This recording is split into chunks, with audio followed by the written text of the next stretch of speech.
Good morning, afternoon, evening, ladies and gentlemen. I'm George Moss again here at allpointstv.com and also 92.1, that's WFOV, the great radio station over there on University Drive. And they're doing a wonderful job over there, and we're very glad to be partnering with them for a program that we air on their station at 12 o'clock on Saturdays. We tape here normally on Mondays at 2 o'clock. We're taping today, though, on Wednesday, and the program will go up after this taping is over. Hope you will stay tuned for the next hour. We're going to be talking about a couple of topics. I hope, though, that you had a wonderful Memorial Day and that you were very much in the spirit of the occasion of honoring those who have served this country and, as they say, kept us free and kept us safe. And there are people that have paid the ultimate price for the freedom, and it's just right for the country to come together and simply take a day, and it should be 365 days, but certainly it's not too much to ask the country to take a day and to remember those who are the fallen soldiers and the veterans who have stood in the gap between those that will harm the country and those, in fact, that would keep the country safe and keep the country free. And I hope you had a nice Memorial Day with your family and friends, and that you remember the persons that made these freedoms continue to live in this country. Freedom is not free. I want to talk about two topics today, and we will probably go into some other topics as well, but two major topics. First of all, Roseanne Barr, we'll talk about that for a few minutes, and then I want to also talk about Sterling Brown, since that was in the news last week. And we'll have something to say a little bit different about those two cases. Roseanne Barr made this tweet, and it was what would happen if there was a mating of the Muslim Brotherhood and a gorilla. You just can't do those jokes anymore. I don't care how what the intent is. You just have to be smart enough not to know you can't go there. And the outcome, she said in the tweet, would be Valerie Jarrett, who was a former advisor to President Obama. Now, I know a lot of people are saying that this is comedy, and I know when they had Kathy Griffin, who had a replica of the president's head and had severed the head from the president's body, supposedly, symbolically, and had his head dripping with blood, according to the depiction. And people came out trying to defend Kathy Griffin, saying, well, it was comedy. There are some things that I don't care if it is in the comedic range or not. There are just some things you can't do, and that is over the top. And what happened with Roseanne Barr doing this depiction and putting that on Twitter, that was over the top as well, and it's indefensible. And she said that she did not want anyone defending her because she recognized it to be indefensible. But rather than running, and as they're doing, they had Valerie Jarrett on the program yesterday, and they had Al Sharpton sitting there.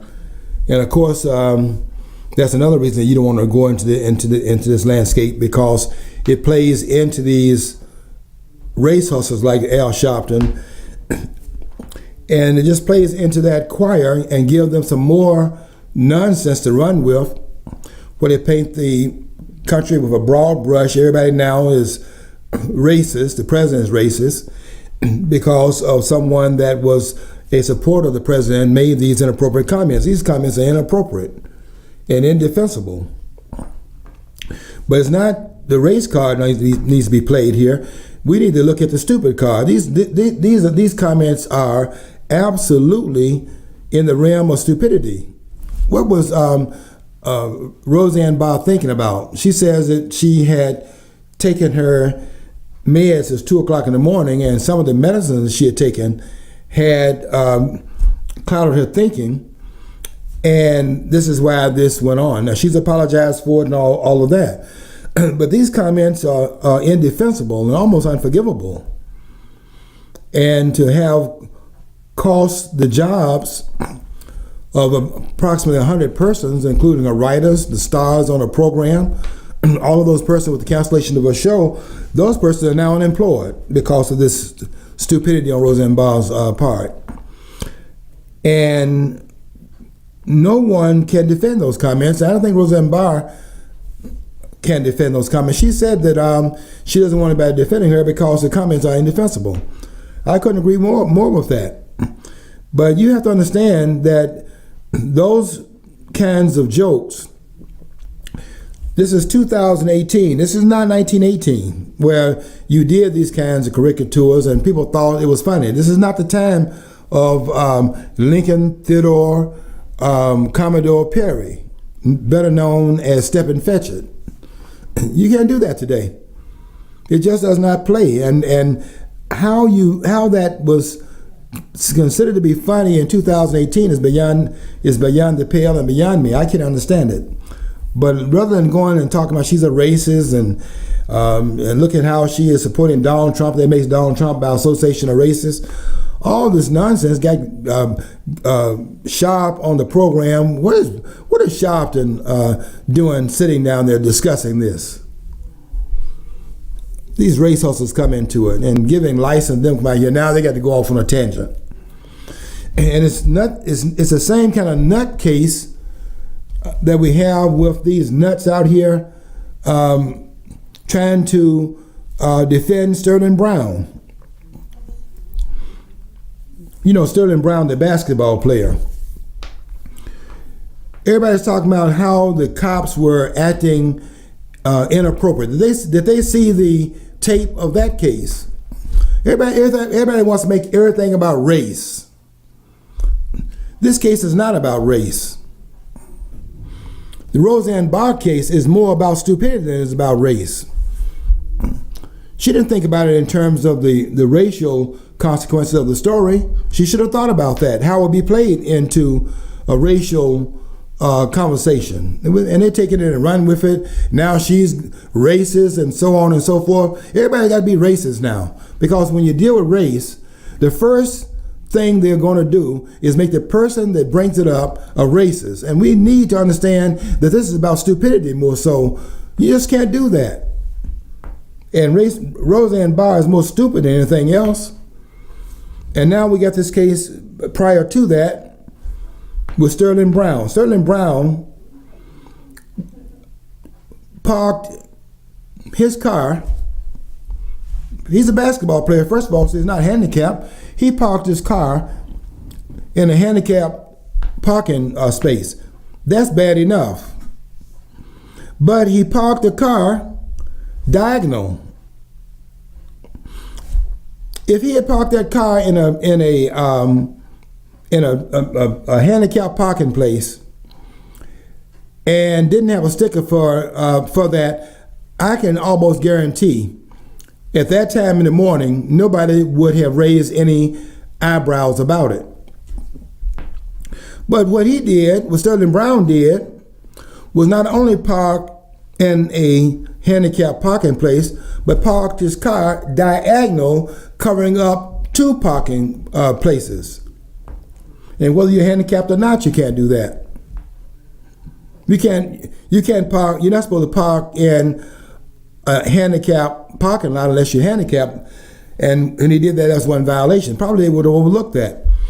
But he parks his car to take up multiple parking places, and that's when the officers were called on the scene, or they arrived on the scene, and waited for him to come out. First of all, he obviously didn't buy anything, didn't have anything in his hand that he purchased. And in the conversation, the officer told him about the violation, and the question was asked to Sterling Brown. They asked him, "You don't see the issue here?"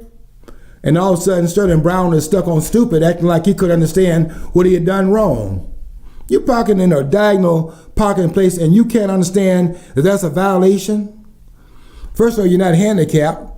and then you're parking across two handicapped parking spaces, and when they ask you about the situation, he's acting like he can't understand what the issue was. Everybody running around, there's Stephen A. Smith, talking about, I want the names of those police officers. To do what? You want the name of the police officer, you're going to do what? What are you going to do? Except run your mouth. Sterling Brown is a good example of these blacks in these households, in these communities, where they're raised without the proper parental authority, and any authority that intervenes in their place, all of a sudden is a crisis. They just cannot understand what's going on, and why somebody is in authority will in fact challenge their right to do the things they're doing. And then they take a situation that can be handled at the level in which everyone is saying that it should have been handled. Yes, it should have been handled. They give him a ticket, and then you let him ride off on the sunset. But that's not possible when you're confronting an officer who is just doing his job. The officer came out when he came out of the store. The officer asked him when he came out about the parking. Are you the one that parked the car here? Yes, and what's the problem with that? And he asked Sterling Brown, he asked him, you don't see the issue here? And Sterling Brown can't see the issue. I see the same thing in this Dorian Johnson case with Michael Brown. These two jerks, two hoodlums, had gone in their store, and Michael Brown walked out the store without paying for the cigarillos. And then when the officers when the police officer in that case saw them walking down the middle of the street, he tells them to get out the street. All you have to do to avoid any escalation from that point is just get on the sidewalk. You walking down the middle of the street, he's telling you to get out the street because that's a lawful command.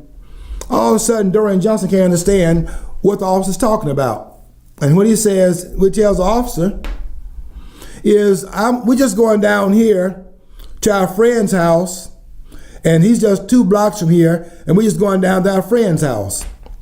And I know all the Stephen A. Smiths in the world are going to say all they were doing was going down to their friend's house. That's the issue. All the officer had to do is just let them go down there 2 more blocks, and then the case is closed. No, he told them to get out the street. And that's a lawful command. And when Dorian Johnson said in that case, we're just going down to our friend's house, you can take that as all that's there. But what is really going on there is much more than that. Because what Dorian Johnson is saying are some things that's unsaid. What he's saying and telling the officer where they're going, we're going down to our friend's house. What Dorian Johnson is really saying is that we ain't doing nothing. I was very good at that when I was in the classroom of people practicing what Dorian Johnson was practicing, passive aggression, and I wouldn't tolerate it. I would tell students to turn around. And then the students would rather than turn around, they start talking. I was just telling him blah, blah, blah. Is that turning? Let me ask you a question. Is that turning around? Turning around is not a conversation. I asked the student to turn around. I was asking him to turn around. I was telling him to turn around and pay attention. I was just telling him that ain't turning around, that's talking. And there's also something else. That's passive aggression. You can say passive resistance. And the student was telling me that he's not going to turn around. And now we got a confrontation. Because now the next level, because he took it to the next level by not turning around but starting to talk. He's talking about turning around but not turning around. Now we got it to the next level. Because now I got to tell him this. I don't care what you're talking about. Because I didn't ask you to tell me about your conversation. I told you to turn around. And so now he done took it to another level of telling me what he was talking about. I didn't care what he was talking about. What I wanted was compliance. And when we took it to the next level, I had to tell him that I don't care what you're talking about. Then it goes to okay. That is continued and further escalation. Because, I don't care whether it's okay either. And then they go to all right. And then where I'm going to is get out. And I noticed, and I had all those Stephen A. Smiths in my classroom. Mr. Morris, he said okay. He said all right. And they didn't understand my role. My role was the cut off. You're cutting into classroom time. I'm getting paid to teach. I'm not getting paid in this classroom to continue to talk to you about turning around. And I got to shut that down because you're interfering with the right of children to get an education. And so I threw him out of the classroom. I did the same thing that police officer did with Sterling Brown. And when Sterling Brown could understand what he had done, which is very clear that you're parking in two parking places and you're parking in a handicapped parking zone and you don't belong there. Not only that, you took up multiple parking places. So that's more than just one violation. And the officer came out and challenged him on his right to do that. But he can't understand that. Then the officer asked him to back up. Now, all of the Stephen A. Smiths, the Stephen A's, they want the officers' names because they can't understand why an officer does not want a 6'6" person too close to them so that if he does anything, because the aggression is now, there's obviously aggression going on here, and the officer does not want this person standing too close to him, so he asked reasonably for Sterling Brown to move back. Move back 3 to 6 inches. And Brown can't understand either. Now the officer sees that the one-on-one can escalate out of control. And he does the responsible thing. He calls in and asks for another car to come. Because officers today, because of the financials that are involved in it, they're riding one to a car. And this one-on-one is not working. So he calls for a backup car. And he will later say he'll later on say that he only wanted one car to come. But they don't know the nature of the problem. It's 2 o'clock in the morning. It's at a shopping center where they've had these incidents where a lot of teenagers meet and so on and so forth. They don't know if it's that situation or not. They don't know the nature of the situation. All they have is a phone call of an officer that obviously is in some duress and he calls for backup. So multiple calls come on the scene. And then this idea is that the police officer touches Sterling Brown just to say, look, I'm within my rights to ask you to move back and to comply with a lawful order of the police department.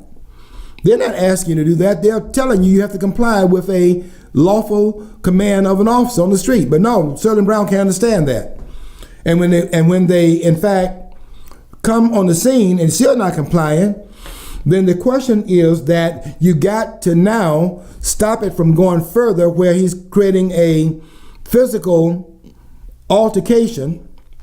And to prevent that, and it's for the safety of Sterling Brown as well as the police officer, you've got to in fact neutralize Sterling Brown.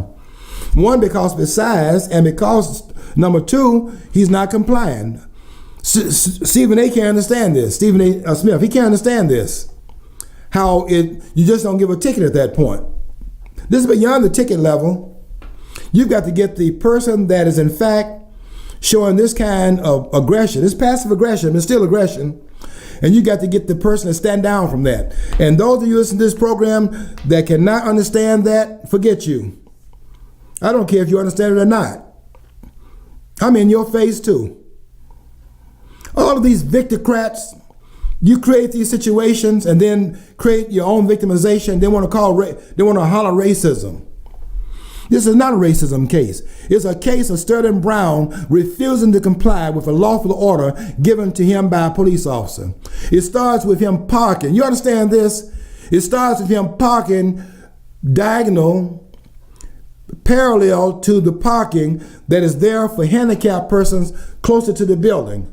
And this star basketball player doesn't think the rules apply to him as they apply to everyone else. He's driving a Mercedes-Benz. He'll park where he wants to. And the officer arrives on the scene to tell him that you're not going to do that, and there are consequences for it. But he can't understand that. And it goes from the level of the ticket up to the level where it's no longer about the ticket. That's where it was at the beginning. But because he can't understand the violation, playing dumb, he cannot understand what he did wrong. A third grader can understand the problem here. But this basketball player making multi-millions of dollars could understand it. And because he was not understanding it, quote unquote, but really practicing passive aggression, the officer picks up on the aggression and calls for backup. He doesn't call for all the cars that showed up. But on the other end, they don't know what the situation is. All they know is an officer called in under some duress, and they want to make sure the officer is protected. But they're bringing multiple cars on the scene also because the person that is in fact creating a problem is also of his safety as well. So they bring cars on the scene because there could be a lot of folks involved in it. But the officer says later on, only one car to show up. He just wanted to have a backup, which would be for the safety of Sterling Brown as for his own safety. He needs to call backup. And he did that as a preventative. But now this Sterling Brown character, I don't know him, and don't really care to know him, quite frankly, because those kind of people, I don't want in my, if you can't comply with a lawful, I don't want those kind of person in my association. Because what a rational person would have done is understand that this could go out of control, and your job is to maintain your end of it, and you have to stay under control, and by staying in control, you also control what the officer will do. But when he didn't carry out his end, which was in fact to just simply comply, when he didn't do that, it goes to the next level, and now another officer's on the scene, and then another car comes, and I think there were about 4 cars that responded to this situation. And everybody's going to see, well, it was too many cars there. You didn't need that many officers. Now they're talking about that. Well, how do they know? If it had not gone to the next level, no cars would have been called. And it would have been a ticket, and then the rest of it is history. But not in this case here. Because Sterling Brown did not allow it to stay at that level. He took it to the next level. And I would not, really, I think he should have taken it to jail. Now, everybody's talking about all these cases of racism. Take the case with Henry Louis Gates. Here's a professor at the so-called leading university in the country. This man is over the W.E.B. Du Bois School of Black Studies at Harvard University. This is a Harvard University professor, tenured professor at Harvard University. And he goes to his house, and it's early in the morning. And how many persons you know have to break into their own house? That's what you have a key in your pocket for, but he forgot his key. He knows that. He knows the house belongs to him. But there's a neighbor in the neighborhood that sees him in the middle of the night breaking into the house. They don't know it's Gates, and that's his house he's breaking into. What would you think at 2 o'clock in the morning? Somebody's going through the windows of the house, breaking into the house. Do you think that's the owner doing that? The neighbors, being the kind of neighbors I like to have around me, they call the police. And by the time the police arrive, Gates is inside of his house. So they go to the door and knock on the door, and Gates answers the door, and he comes outside, and they ask him for some ID. Now here's Gates upset. Here's the police officers arriving on the scene. And if they hadn't shown up, then they're being accused of not showing up. And then they're not showing up because here's a black person's house being broken into, and the officer was nonchalant, non-caring, and look at the fact that they did not do their job because they didn't show up. They show up. And when he answered the door, they just simply asked him for some ID. But Gates, the Harvard professor, I ain't showing no ID. So now he's taken to the next level. And it ends up with Gates being put in handcuffs, and he's talking back, you don't know who I am. They don't care who you are. They got a call, a house has been broken into. What do you expect them to do? Okay, somebody needs to calm me down. We're going to take a break here from WFOV, and hopefully they'll be back in 4 minutes, and I'll still be random when they come back. I'll see you in 4 minutes. We're going to continue what we're saying here, because I want you to understand that people are just pulling your strings out here. Everybody's out here hollering wolf. These are wolves. They're crying wolf, and these are wolf tickets. Everybody's crying wolf. Everything is about race. The Gates case is about race. Michael Brown, it's about race. When Michael Brown went out of control and escalated to the next level, all of a sudden, Black Lives Matter. It don't matter over there in Chicago, where this past weekend, Memorial Weekend, when we should have had our focus on paying homage to these fallen soldiers and our veterans, Memorial Day, they over there had a killing field over in Chicago. 8 people got killed. 30 other people got wounded over the Memorial Weekend. Anybody talking about that? No. No officers involved. No police officers involved. Well, the cause of that was a charcoal shortage throughout the Chicago area. That's what it was. There was not enough charcoal to barbecue, apparently, in Chicago. No, not one eyebrow raised.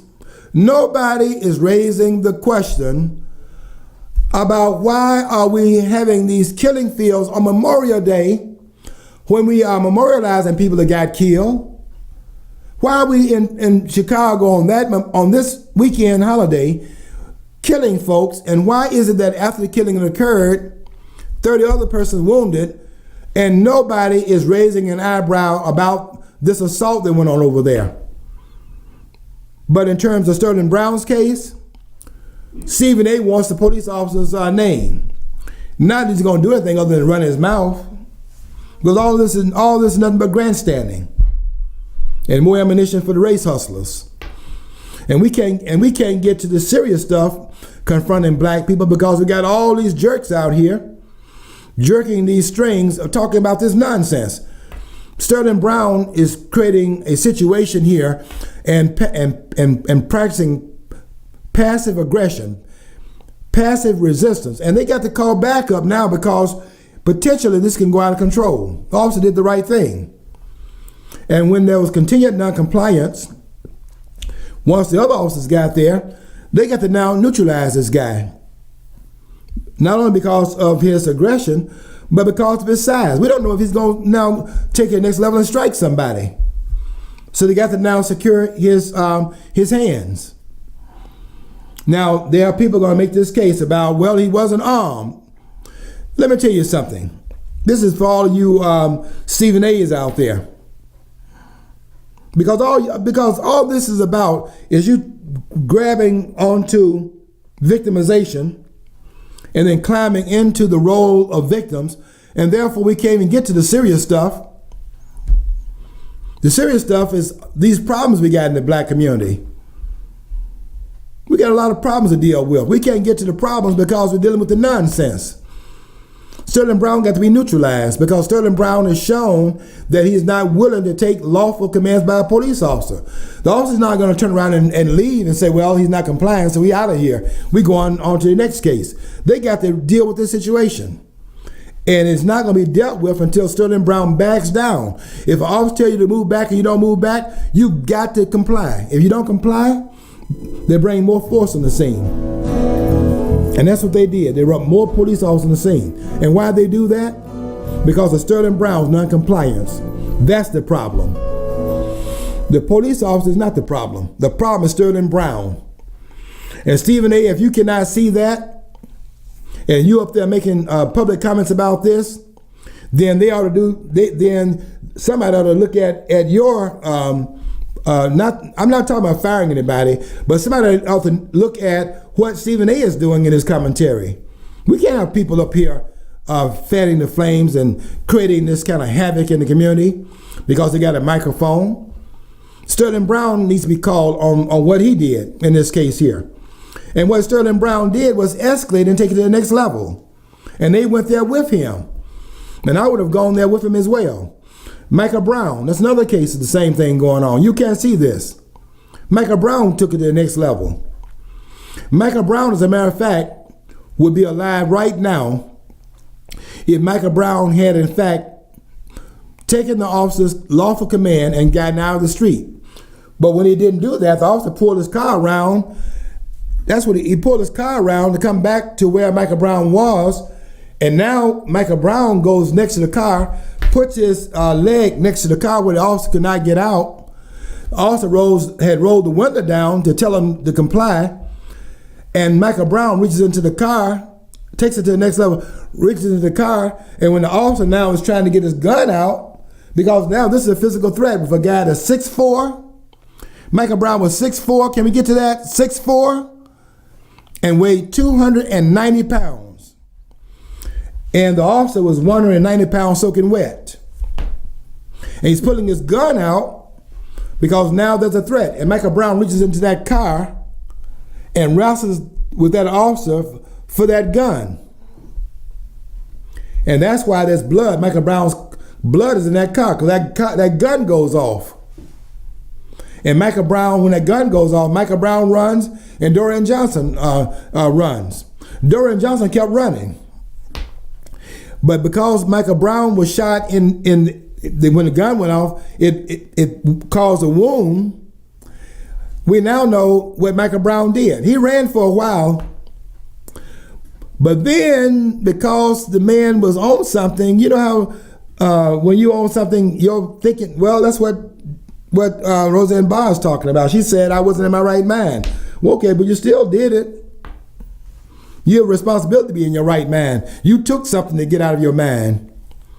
And Michael Brown recognized that he was running, but the officer hadn't fired any shots at him. So then, whatever he was on kicks in, he turns around. And we know that's fact. That's a fact because the blood splatters indicate that's what happened. He ran and got away. That officer did not fire any shots at Michael Brown. He's better than I am because I was raised in the, Long Ranger days. I'm raised in the time period where the morality was different. Where in those cowboy pictures, somebody holler, the bank's been robbed. And the sheriff runs out and some other guys run out and the guys on their horses, they're running out, they're on the horse and riding out of town to get the money. And everybody runs out there and they shooting at these guys, trying to hit them in their back. I mean, I was talking with one of my friends about this. Everybody was talking about the officer shot Michael Brown. Did he shoot him in his back? You better be glad I wasn't there, because if I'm on the police force, that's why I wouldn't even apply for a police job, because I know what my mentality is. My mentality, you try to take my gun, if you try to run, I don't know where you're running to. And my job as a police officer, I understand my job, by the way, if I'm a police officer. The police officer's job is to protect the people, protect his own life, but also protect the life of the people in the community. And I don't know where Michael Brown would be running to. I know this: if you try to take an officer's gun, you are a danger. And since you're running away from me, but you ain't hollering over your shoulder where you're going to, I understand this. I got to stop you. And I would have stopped them. I wouldn't be on the force because they get me off day one. You try to take my gun, I'm not happy about that. And I'm going to stop you from the Long Ranger days. Just because morality has changed does not mean that the danger of the situation has changed. The danger is the same. That person posed a danger, but the officer was very restrained. You think that they would have given him credit for his restraint? No, he's wrong. Black Lives Matter. But but when you understand all of the details of it, they're saying in that case there that the white police officer's life does not matter. The police officer's life matters also. And when Michael Brown, based upon the blood splatters, ran for a while, Dorian Johnson kept running. He doesn't fire at Dorian Johnson, and he doesn't fire at Michael Brown either. But Michael Brown turned. And he put his head down, and I know he put his head down because of where the fatal shot was. He put his head down and came back toward that officer. I will tell you something here that you have not been told by the lying media. The press that Donald Trump was critiquing in Nashville last night when he spoke in Nashville.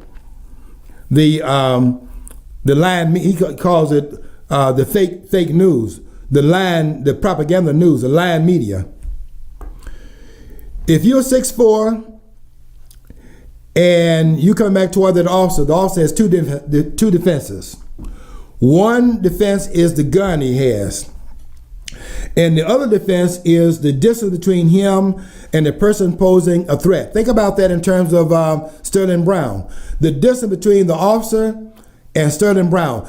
The advantage is to get some separation between the two. That's what the officer's trying to do in that case. Michael Brown had gotten away. So he doesn't pose a danger to the officer because there are two things that are parameters of defense officer has. One's a gun in his hand.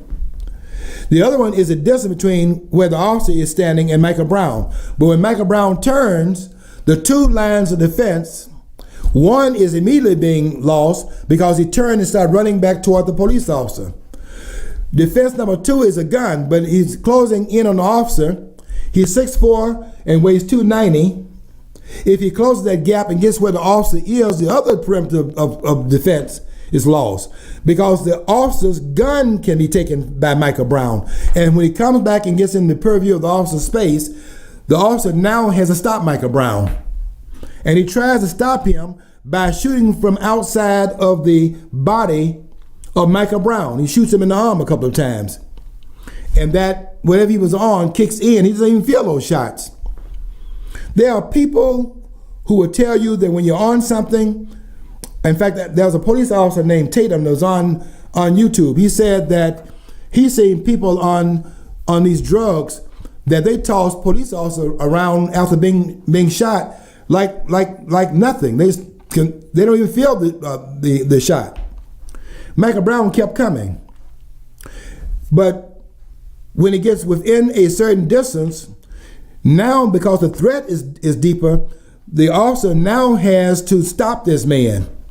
And that's a shot that's now located inside of the body of Michael Brown. The other shots were in his arm. The officer acted with tremendous restraint. You think that that Jesse Jackson, Al Sharpton, the race hustler is going to give the officer credit for trying to restrain this man without going to the level of deadly force? He used deadly force when Michael Brown didn't stop. And that shot that stopped him was in the top of Michael Brown's head. Go look at the forensic evidence. If you were shot at the top of your head, you got your head down coming toward that officer, and you're close to that gap at a rapid rate of speed. This officer showed tremendous restraint. Now we got the case where the race hustlers want to make everything in the race. Eric Garner. Eric Garner was choked to death. That's the Stephen A. Explanation of what happened. Eric Garner was not choked to death. Eric Garner had a heart attack. They asked him to put his hands behind his back. This is a very big man. And they had to put his hands behind his back so they could neutralize this man that was resisting the officer's lawful commands to allow them to neutralize it. They want his hands because this idea they're not armed, maybe you don't think they're armed because you're not there facing a threat of somebody vaulting their fist up and hitting you in your nose and knocking you out. If they knock you out or knock you down, your gun can be taken. They're posing a threat. And they're not, and this idea that they're not armed, everybody is armed as long as you got two arms. Or you got two legs. You can use your arms to pose a threat. What you're talking about is that they didn't have a weapon, but they are armed. And until you can restrain their arms, you are considered to be a threat to the police officer. And Eric Garner had to be neutralized, as did Sterling Brown. Sterling Brown had to be neutralized. And we don't see him on the ground, but we do hear the police officers in that tape. And I watched the whole 30-minute. They got different versions of the tape. I watched the whole 30 minutes so that I would be able to see what really happened there. And at some point, the officer is saying, "Taser Sterling Brown." What that tells me, because I'm not a rocket scientist, so I know you can figure this out too. If I can figure it out, you can figure it out. If I can figure it out, Stephen A. can figure it out.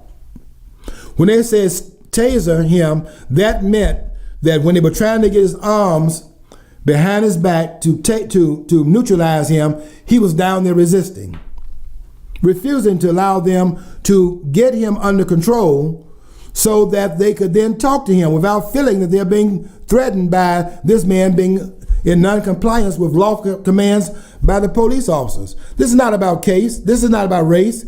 This is about Sterling Brown not complying with the lawful commands of a police officer, which you turn into a race case. These cases are not about race. If they were about race, it would be about the officer coming out in the morning, and they're just decided before they go on the police force patrol that day, they're going to go out there and hit some black person in the head. And we don't have any cases like that. None. Zero. These are not race cases. Sterling Brown and the rest of that ilk, we could be dealing with real serious problems facing the black community. And they got us over here dealing with these people out here kneeling when they playing the national anthem. Now we're dealing with that. Some jerk was talking the other day about we want the president to come into the locker room. This is how stupid they are, how silly these people are. They want the president to come into the locker room to hear the talk about why they can't stand up when they play the national anthem. You got to be kidding me. You got to be kidding me. Grown men making $2.4 million talking about how black people in this country are being victimized, and every one of them is making $2.4 million. So they're not even talking about their victimization. They're talking about the victimization of somebody else. If that's the case, that all this inequity is because of blacks being victimized, then let the victims make the case for it so we can look and see if that is really about black victimization. Has anybody there, like these players, actually started a fund, maybe where they all donated to help the victims or alleged victims of abuse? Have they started a fund like that, to your knowledge? Not starting anything. They don't. These basketball players, and in this case, the football players, feeling guilty because they don't fit the narrative. The narrative is that black people cannot do anything. Racism is so all-encompassing and so overwhelming that black folks can't get out the blocks because racism is blocking them and knocking them back down into the ghetto. And they're making $2.4 million a year. On the average. On the average. And those that are, because they're being paid for the merit of their skills, $2.4 million is the bottom of the salary level. At the top of the food chain, if you are really one of those marquee players, you're making $10 to $20 million dollars. Some of them, like Curry in basketball, those guys have a $200 million contract. And look in the stands when you get a chance. Look in those stands when you play the game tomorrow night between the Cavaliers and Golden State. Look in the stands. If racism is beating down on black folk, look in the stands and see who's paying those salaries. All the fans and all those persons there, all the basketball players out there on the floor are black. The fans that are paying them, if it's racism, they would be absent AWOL because they're refusing to be out there in the stands financing as spectators, basketball players. 80% of them black in basketball. 70% of the football players are black. And then when you talk about positions, ain't none of them in the backfield except for the quarterback. And they're running them out of the quarterback position. And the fans are going there to play to watch football. They're not going there to see their flag desecrated. And they want these football players, this football player, talking about Trump should go in the locker room to see what they have to say. You don't have anything to say. They play the national anthem, and you get up and respect the flag of this country. And you talking about victimization. They should go. Thomas Sowell got a book out. I suggest these stupid football players go and read it. It's called, his latest book is called Discrimination and Disparities. And with these silly football players, these silly basketball players, and silly people like Stephen A. Smith, these clowns, that's one of the problems that black people got. Listen to people who are listening to. Yeah, I'm on WFOV, so I better be very careful because I know that I have to be more disciplined being with that station. And in our station, we have a little bit more liberty, but I have to be clear about FCC kind of things. So I won't say the words that I had in mind here. But people that are out here standing in front of black people, got these microphones, and just simply leading black people off on these tangents. We can't solve any of the problems that really are germane in the black community because we're dealing with too much stupid nonsense. The stupid stuff. The stupid stuff that Roseanne Barr did. Stupid stuff. She was stupid for doing what she did. But do we have to all get off on that and now have a whole tangential conversation about what she said? Now she's racist. All this stuff that gets off of what we need to be doing here. We got to start talking about the violence in the black community. We got to get to some conversation around these absent dads, like in Sterling Brown's case. I don't have to go to his household. I can tell by the way how he responded that he doesn't have a dad in the household. I know you're going to check on that. I can already tell you what that's about. He's one of those 75%ers. And anybody talking to these persons from authority, they can't hear that. He couldn't understand it. And now Stephen A. wants a police officer's name. You tell me about the situation of Sterling Brown. Why didn't somebody say something about Sterling Brown? No, it's about the police officers. And then if you get the police officer to pull back, guess what happens in that case there? We see it in Cincinnati. We saw it in Baltimore. We saw it in Detroit. When they pull back, guess what happens? More Chicagos. Baltimore now begging the police officer to come back after beating on them. The police did this, the police did that. And they're actually doing that in defending these thugs out here. That guy named Gray is out there in Baltimore. Another thug. Michael Brown was a thug. Why can't black people say that? We are here defending these thugs. Michael Brown was a thug. Trayvon Martin was a thug. See, I'm very critical of cops because I've seen cops do some bad stuff in my own personal life. But here's a situation. The black community says there's a problem with violence in their crime and all this other crime and stuff in their community. So they increase patrols. So basically now they're going to be picking on people.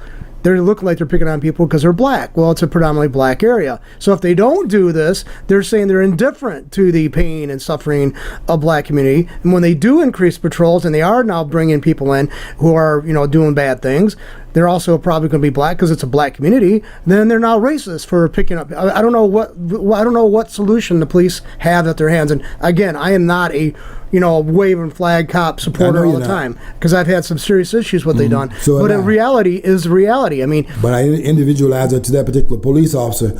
I don't paint with a broad brush and make it all police out here looking to do something that's outside the color of law, and that's not what they're doing. I've looked at the statistics. I've looked at the work done by Heather Donald. And Heather Donald, really, if you look at the ones who are most likely to go off on blacks, you can look at the black police officers. Black police officers make up 10% of the police force in this country, and they have 70% of their cases is where they're confronting in confrontation with blacks. 70%. So when you start talking about the racial aspect, the fact of the matter is that white police officers are less prone to jam a black person up than they are a white person, and the statistics are very clear about that. The reason why they think it's otherwise is because the fake media plays up the one case and says nothing when other cases come up. You don't hear about police officers and the assault one after the other on whites. It's very rarely reported. So then, based upon the reportage, it looks like the officers out here, they're just going off on black folks. But I have looked at the statistics, and I can tell you that if you look at the statistics, you'll get a whole different understanding of what's going on out here. Because what we think is going on by the Stephen A's out here, running that narrative, what's the police officer's name? I want their names, as if he's going to do something. He's not going to do anything other than run his mouth. And somebody ought to give him the name so we can see he ain't going to do nothing but run his mouth. But you know, look at the statistics. More whites are statistically killed by white police officers than blacks in this country every year.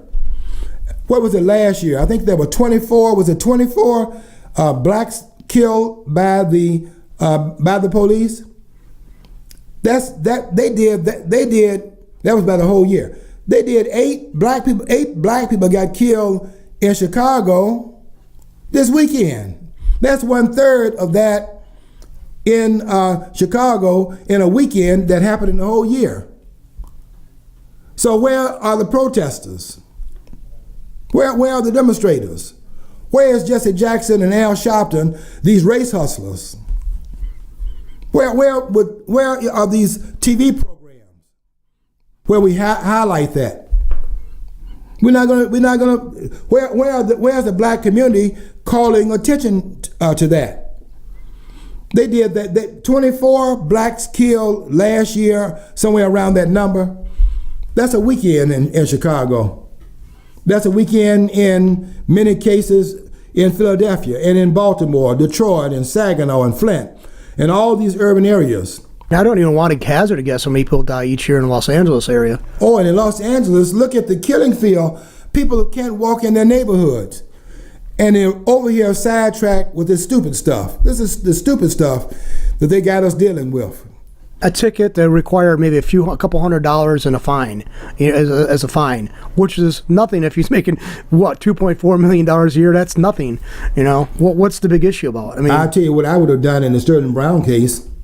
I would have carried Sterling Brown to jail, because this is beyond the point of the ticket, because it was a ticket level when he came out and told you that this was inappropriate behavior. He knew it was inappropriate. You're parking your car diagonally in a parking place that belongs to handicapped people, and you're parking across the lanes so nobody can use that area. You could have, I guarantee you another thing. If he had parked his car diagonally in a multiple parking place, which is not for the handicapped, nothing would have happened. People don't understand that you don't want cars parked next to a Mercedes-Benz. So if he had done that over there, somebody could probably forgive that, because all the places. He didn't do that. He parked his car diagonally in a zone where we know that a handicapped person is not in that place, and also you're taking up multiple parking places that are reserved for handicapped. I mean, many of us do that. Run into the parking the handicapped, hope we don't get caught, run in the store and run out, and we hopefully don't get caught in the violation. But if we're confronted, we can't claim that we're innocent, because we know it's a violation. But we don't park across multiple parking places. And this jerk, that's who he is, a jerk. This jerk could understand that. And he couldn't understand what the violation was. Also, you can't understand the issue here, and Sterling Brown couldn't understand it. I would not have sat there trying to explain it to them. I would have given him a ticket. And if he took it to the next level as he did, I would have called for backup. And if he did not back up and give the officer some space, that gives the officer more security, then I would have handcuffed him.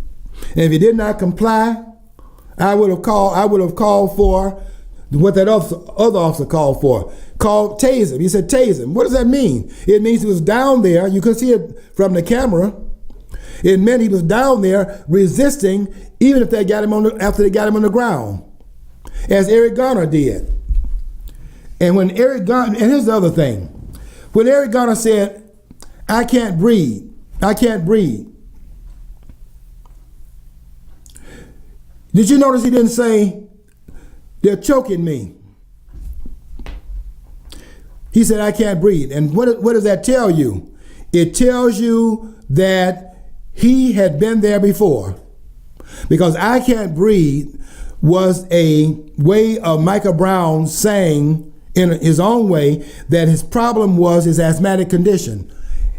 And they're trying to say he couldn't breathe because he was being choked. He was not being choked. They got to the side of Michael Brown and pulled him down that way by getting on the side of him and pulling him down. They weren't in front of his windpipe. They pulled him down the side. And they did that because you can't take a man that size down by getting on in the back of him and pulling him back, because then you're on his back. And they were trained to take him down when he was resisting. And when he said, I can't breathe, that's because by him resisting, they're now sitting on the man's chest.